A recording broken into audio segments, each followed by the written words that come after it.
Pour la Journée internationale des droits de l'enfant, l'UNICEF France publie un état des lieux de la situation dans les collectivités territoriales d'outre-mer, intitulé « Grandir dans les outre-mer ».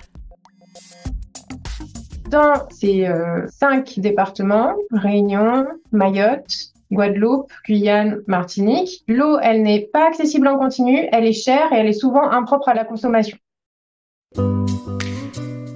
Maëlle Nico est docteure en urbanisme à La Réunion et cofondatrice de l'association Sillage qui étudie les politiques d'accès à l'eau. Je vis à La Réunion et je suis chercheuse associée à l'unité de recherche Océan Indien, Espace et Société à La Réunion, mais également au laboratoire Pacte à Grenoble. Moi, je travaille plus particulièrement sur des évaluations des politiques publiques, justement, pour savoir si ces politiques, elles permettent d'améliorer concrètement la vie des gens ou pas, dans quelle mesure. Et aujourd'hui, on a la chance de pouvoir travailler en réseau avec d'autres chercheuses de Guyane, de Guadeloupe, de Martinique. Notre ambition, c'est vraiment de constituer un réseau de chercheurs et chercheuses, de citoyens et citoyennes mobilisés autour du droit à l'eau. Ce qu'il faut savoir, c'est qu'en 2022, la situation des droits humains à l'eau et à l'assainissement, elle est critique pour toutes les personnes qui résident dans les DROM. Cette situation, elle émane de plusieurs choses. Déjà, on est dans des territoires qui sont très pauvres, profondément inégalitaires. On a des problématiques déjà d'accès à la ressource qui n'est pas forcément en quantité suffisante sur le territoire. On peut le voir à Mayotte aujourd'hui avec la crise de l'eau, qui date aussi, même si dans l'Hexagone c'est porté médiatiquement que très récemment. On a des problématiques d'équipement et puis on a des problématiques surtout de gestion pérenne. Ça veut dire que le service de l'eau a du mal aussi à répondre aux besoins de manière durable. Juste pour rappeler, les Outre-mer, c'est 2 millions de Français. Et donc, les inégalités d'accès à l'eau, elles sont présentes sur tous ces territoires. Et là, je vais effectivement me concentrer sur les DROM, c'est-à-dire les départements régions d'outre-mer, qui sont des départements depuis 1946, hormis Mayotte, qui est arrivé plus tard en tant que département. Donc, pour reparler de la Réunion, c'est un Réunionnais ou une Réunionnaise sur 2 qui n'a pas accès à l'eau potable toute l'année.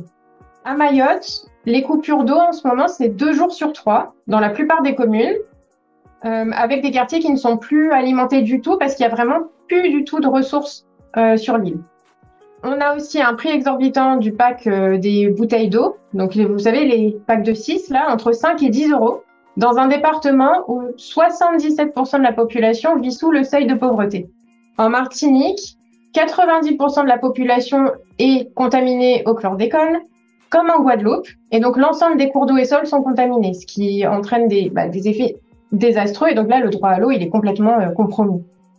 Et puis, pour finir, en Guyane, en 2019, l'IRD a confirmé les effets dévastateurs des pollutions au mercure dans les fleuves, en plus de l'intoxication de l'ensemble des poissons. Donc, c'est-à-dire que l'ensemble des populations et communautés qui vivent du fleuve et de leurs ressources sont aujourd'hui dans des situations intenables.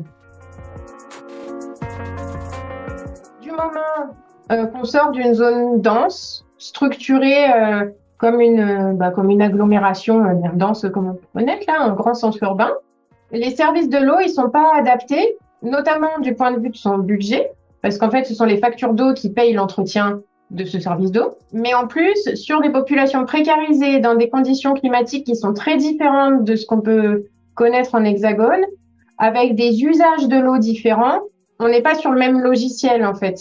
La gestion de l'eau, elle doit être faite pour l'usager et pas uniquement pour faire des économies ou de loin ou autre, quoi. Quand je parle des usagers, donc c'est des habitants et habitantes. Et tous, ceux qui n'ont pas de maison, ceux qui ont des maisons, ceux qui sont pauvres, ceux qui sont riches, tous. Et c'est là où on voit aussi le renforcement des inégalités sur les territoires quand on a ces situations-là. C'est ceux qui ont le plus de moyens, qui vont être en capacité d'avoir des récupérateurs d'eau de pluie, de pouvoir s'acheter des bouteilles d'eau potable qui viennent de l'extérieur et qui vont être en capacité de s'acheter des équipements.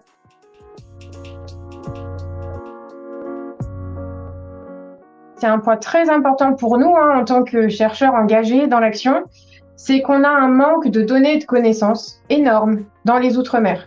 C'est-à-dire qu'on a du mal à accéder aujourd'hui à des données qui soient fiables, à des données qui soient complètes pour comprendre les difficultés réelles d'accès à l'eau. Qui n'y a pas accès? Pourquoi? Dans nos travaux de recherche, on est confronté en fait à cette page blanche qui renforce encore plus les inégalités entre les Outre-mer et l'Hexagone. Le droit à l'eau, c'est une condition essentielle pour accéder et protéger d'autres droits fondamentaux. Et donc, quand on a un problème d'accès à l'eau et à l'hygiène, on renforce la vulnérabilité des enfants. Par exemple, quand on n'a pas accès à l'eau, dans les Outre-mer, on voit souvent ces situations. Quand il n'y a pas d'eau, les classes, elles sont fermées. Il y a aussi beaucoup de cas de maladies hydriques chez les enfants, donc beaucoup plus de diarrhée, du fait de l'ingestion d'une mauvaise eau, par exemple. L'absence de protection de ce droit, ça garantit pas le droit à l'éducation, ça garantit pas la résorption aussi des inégalités entre les jeunes garçons et les jeunes filles, notamment quand elles sont menstruées et qu'elles n'ont pas accès à l'hygiène dont elles devraient pourtant avoir. Et puis dans les DROM aussi, comme je disais, la problématique est énorme sur les pollutions des ressources en eau, autant en Guyane qu'en Guadeloupe-Martinique, mais à La Réunion aussi, on a des problématiques notamment liées à l'atrazine. Et donc là, les risques, ils sont énormes parce que ça veut dire des cancers, des malformations fœtales.